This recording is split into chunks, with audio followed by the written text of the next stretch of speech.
Kita sedang membahas kemuliaan memaafkan karena orang lain berbuat salah pada kita, dan lebih dari memaafkan adalah membalas kejahatannya itu dengan berbuat baik kepada dia. Kalau hanya memaafkan namanya afu, tapi kalau plus berarti membalas dengan baik namanya ihsan. Dulu sudah ayat-ayat Quran, hadis Nabi, sekarang pernyataan sahabat. Ada Ibrahim At-Taimi. Ini kutipan-kutipan ini itu sangat dalam. Satu pernyataan saja itu wah mutiara yang bertebaran. Ibrahim At-Taimi ngendika, ada orang mendolimi saya, tapi justru karena kedoliman dia kepada saya kasihan pada dia. Nah, rasa belas kasihan ini itu ihsan, termasuk ihsan, lebih dari afu. Afu itu memaafkan titik. Tapi kalau tidak hanya memaafkan tapi juga mengasihani, itu sudah ihsan. Kenapa saya kasihan pada orang yang mendolimi saya? Kowe nek dolim pada saya, aku malah sakit kowe. Gini yo. Lah sok mben kowe iku, kan kamu berarti maksiat kepada Allah.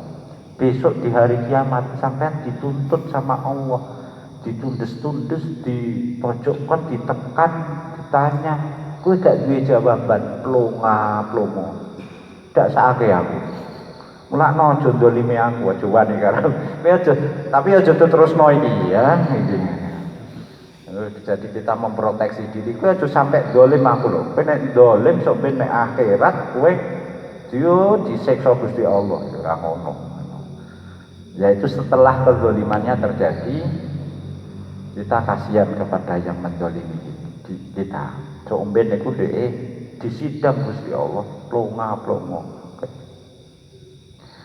Ulama lain mengatakan, kalau Allah ingin memberi anugerah kepada seseorang, salah satu cara yang digunakan Allah itu dia dizolimi orang lain.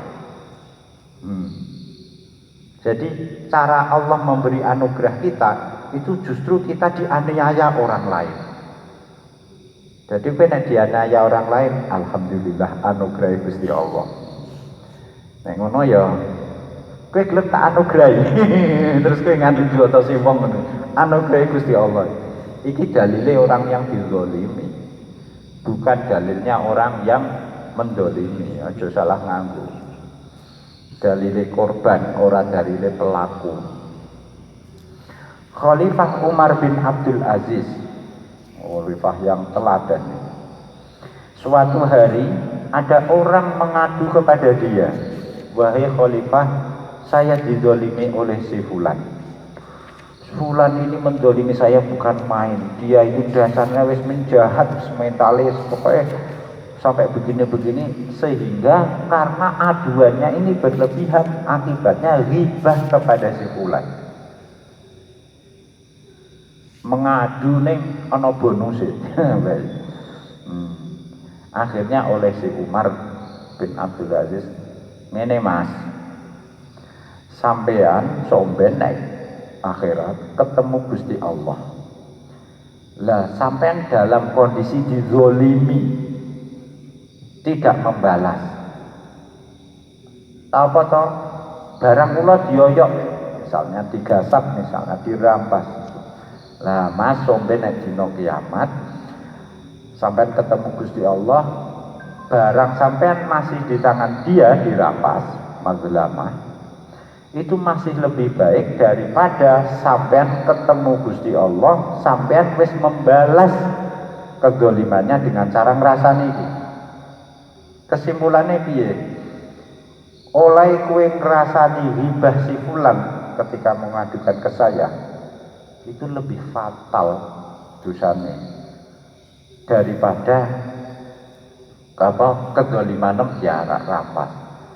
Gampangane wonge ya disidang Gusti Allah, ning kuwi yo disidang Gusti Allah padha ae. Berarti barno ae maksudnya Khalifah Umar. Imam Yazid bin Maisarah, kalau kamu mendoakan buruk, apa jenenge mendoakan buruk itu? Maksudno melaknatlah dunia.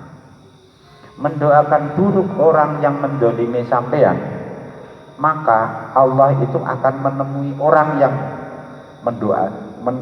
orang yang sampean doakan buruk. Sampean didolimi wong, terus sampean dongakno muga-muga tiyang sing dolimi kula niki ora payu rabi. Kan medeni wong ora payu rabi. Umure wis piro dan? Nah, umure wis limit. Soale wong umur iku semakin lalong, harga semakin merosot. Usia semakin tambah, usia tambah naik, itu harga makin turun loh ya. Ini hukum pasar perjodohan. Jadi usia naik, harga turun.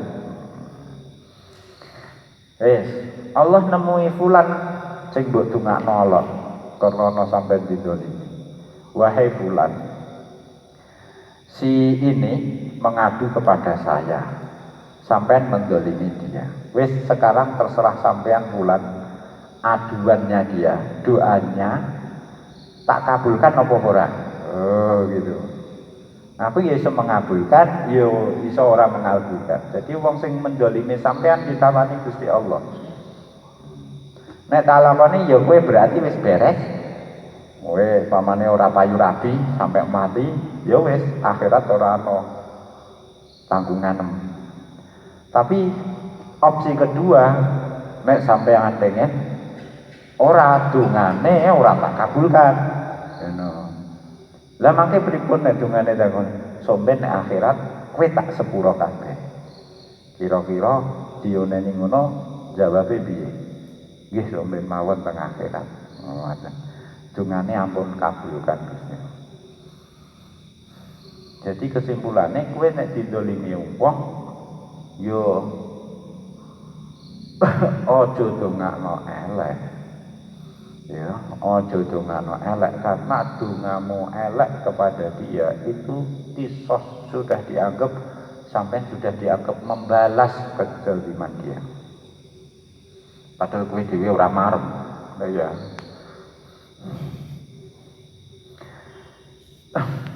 Ada orang mendoakan buruk kepada yang mendolimi dia.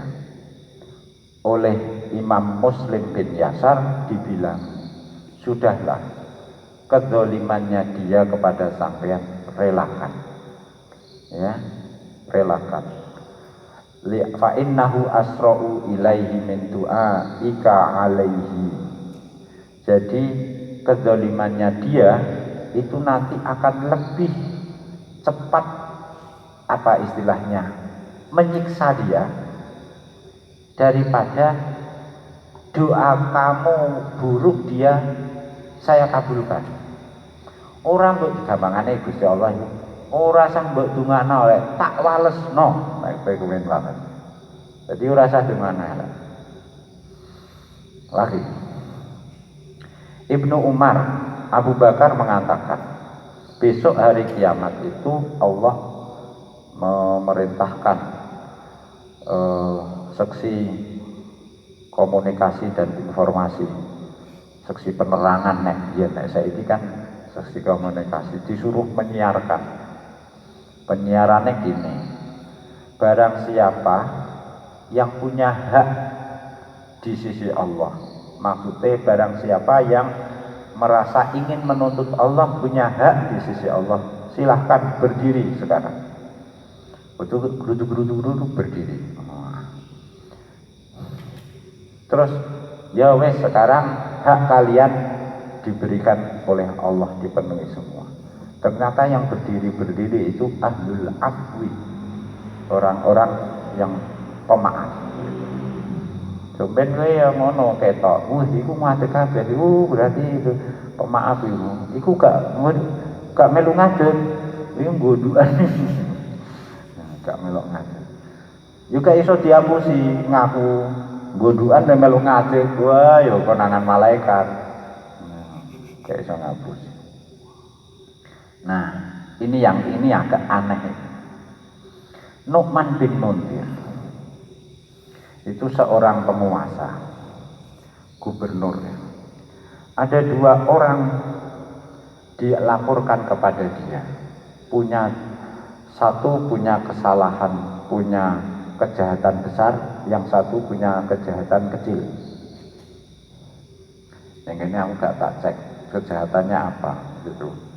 Tapi biasanya kalau dicontohkan terlalu vulgar, konflik itu nanti bias malah ceritanya. Wes yang penting fokusnya kepada dosa besar dan dosa kecil, kesalahan besar dan kesalahan kecil. Oleh Nu'man bin Munzir yang kesalahannya besar dimaafkan. Sudah, kamu saya bebaskan, tidak saya hukum. Yang kesalahannya kecil, dosanya kecil, malah dihukum oleh Nu'man. Kan aneh. Jadi salah besar diampuni, salah kecil dihukum. Cara akal gak masuk akal, tapi menggunakan logika spiritual lain. Kenapa? Yang berdosa bersalah besar dibebaskan, ini supaya terbukti ini bahwa pengampunan ini anugerah. Jadi saya punya kewenangan mengampuni, berarti anugerah. Ora tanggung-tanggung. Membebaskan dosa kesalahan besar itu kan tidak tanggung-tanggung. Lah yang dosa kecil, salah kecil tapi kok dihukum, ya itu kenapa? Ya supaya saya ojo main-main karo aku, gitu. Jadi saya hukuman saya juga berat. Gitu. Suatu saat kita juga punya pertimbangan itu. Jadi pertimbangan bukan hukuman itu kan ada aspek, ya. Setiap kejahatan, kesalahan, termasuk dosa, itu aspek pelaku. Pelakune piye latar belakangnya. Beda wong ya dosane beda. Beda pidana ya hukumannya, vonisnya juga beda. Korban juga beda. Keadaan juga beda.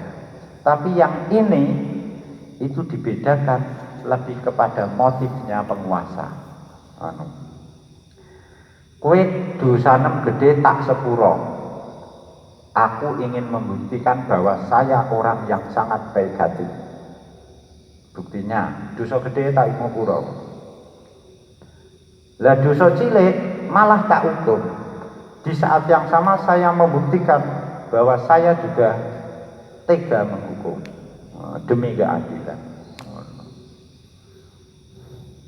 Ora kaya nyaur utang, ya. Utang gede ditagih utang cilik diikhlas. Ora, nah ini logika pasarnya konvensional. Tapi nek orang yang mata hati batinnya lebih tajam sampai pertimbangan. Iso uga ngene cara. Kowe sugih tak sumbang akeh. Kowe miskin tak sumbang mok sithik. Lho. Piye ta? Wis sugih malah disumbang akeh, sing ora duwe malah diumbang sithik. Saya ingin kelihatan gagah di mata orang kaya bahwa saya itu wong lomo, sugih tak sumbang. Nek sak sugih tak sumbang sithik malah dinyek. Si miskin kok tak sumbang sithik. Ayo wong miskin tak kei sithik wis matur nuwun iki. Sing penting entuk wong miskin. Jadi motif saya menyumbang kepada yang kaya beda dengan motif saya ketika menyumbang yang kecil. Karena beda motif ini, yo nominalnya beda. Qala wa an Mubarak ibni Fadlah